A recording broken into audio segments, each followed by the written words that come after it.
அருமையானவர்களே, இந்த நாளிலும் அவனுடைய வார்த்தை நம்மிடத்திலே கொண்டு வருகிறேன். சங்கீதம் 146 7 என்ன போட்டிருப்பாரு?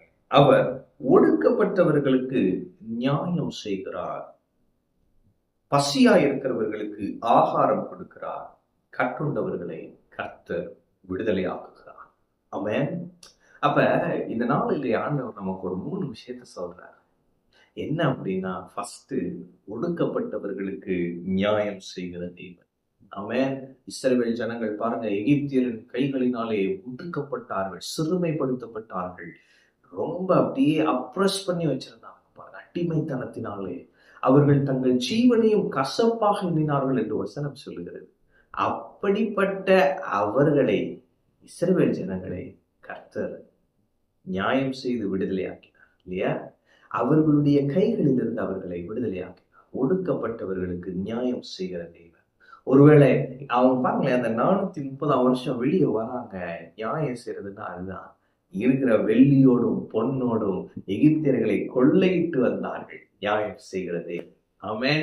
எனவே இன்னைக்கு உங்களுடைய வாழ்க்கையில நீங்க ஒடுக்கப்பட்டது போல் தோன்றுகிறதா? பிரதர், என்ன அப்படி ஒடுக்குறாங்க என்னோட வேலை ஸ்தலத்துல. பிரதர், எனக்கு நல்லா தெரியும், நான் தான் அந்த இடத்துக்கு போனேன், ஆனா என்னை அப்படியே ஒடுக்கி என்னை அப்படியே டவுன் பண்ணிட்டே இருக்கிறாங்க. ஆண்டவர் சொல்றாரு, நான் உனக்கு நியாயம் செய்வேன். ஆமென். பிரதர், எங்க நெய்பர்ஸோட சண்டையா இருக்கு, எங்களை ஒடுக்குறாங்க. கர்த்தர் சொல்லுகிறார், ஒடுக்கப்பட்டவர்களுக்கு நியாயம் செய்கிற தேவன் நான், என்று உனக்கு ஒரு நியாயம் செய்வேன் என்று சொல்லுகிறார். ஆமென். ஒடுக்கப்பட்டவர்களுக்கு நியாயம் செய்கிற கர்த்தர் இன்று உங்களுக்கு நியாயம் செய்வார். உங்கள் நீதியை நிலைநாட்டுவார். ஆமென். உங்கள் நீதியை பட்ட பகலை போல. ஆமென். எனவே கர்த்தர் இன்று உங்கள் வாழ்க்கையிலே நியாயம் செய்கிறவராய் வெளிப்படுவார். அடுத்து என்ன போட்டிருக்காது இல்லையா? பசியா இருக்கிறவர்களுக்கு ஆகாரம் கொடுக்கிறார். நியாயம் செய்கிற தேவன் இன்று உங்களை போஷிக்கிறவராகவும் வெளிப்படுவார். என்ன போட்டிருக்குன்னா, பசியா இருக்கிறவர்களுக்கு, திருப்தியா இருக்கிறவங்களுக்கு அல்ல, அல்லது பணம் இருக்கிறவங்களுக்கு அல்ல, பசியா இருக்கிறவர்கள். அப்படின்னா என்ன புரிஞ்சுக்கணும்னா, இந்த தேவன் தேவை என்று இருக்கும் பொழுது அந்த தேவையை பூர்த்தி செய்கிறவராய் இருக்கிறார் இல்லைங்களா? அப்ப உங்க வாழ்க்கையில ஒருவேளை தேவையோடு இருக்கிறீங்களா?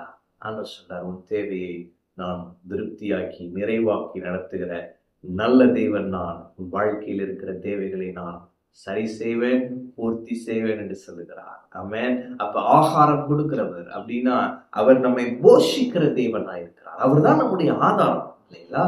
அப்ப பசியா இருக்கிறவர்களுக்கு ஆகாரம் கொடுக்கிற தேவன் குறைவில் இருக்கிற நம்மை நிறைவில் நடத்துவார். பற்றாக்குறையில் இருக்கிற உங்களை தேவன் சந்திக்கும் நாள் இந்த நாள். அவன் இயற்கைக்கு அப்பாற்பட்ட ரீதியிலே தேவன் உங்கள் தேவைகளை சந்திப்பார். எனவே மனிதர்களிடத்தில் உங்கள் தேவை பூர்த்தி செய்யப்படும் அப்படி பார்க்காதீங்க. ஆண்டவரே, நீங்க தான் என் ஆதாரம் பாருங்க.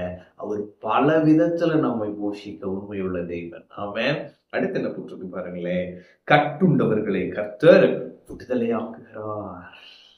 இன்னைக்கு குமாரன் உங்களை விடுதலையாக்க போகிறார். குமாரன் உங்களை விடுதலையாக்கினால் மெய்யாகவே விடுதலையாவீர்கள். ஆமென்.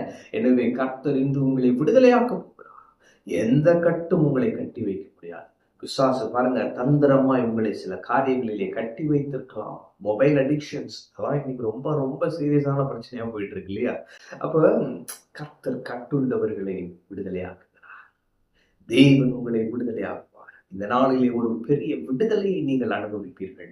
எந்த காரியமும் உங்களை சிறுமைப்படுத்தவோ அடிமைப்படுத்தவோ இனி முடியாது. ஏனென்று சொன்னால் கர்த்தர் விடுவிக்கிறவராய் இன்று உங்கள் வாழ்க்கையில் விடுவிக்கிறவராய் வெளிப்பட்டு உங்களை விடுதலையாக்குவார். ஆமென்.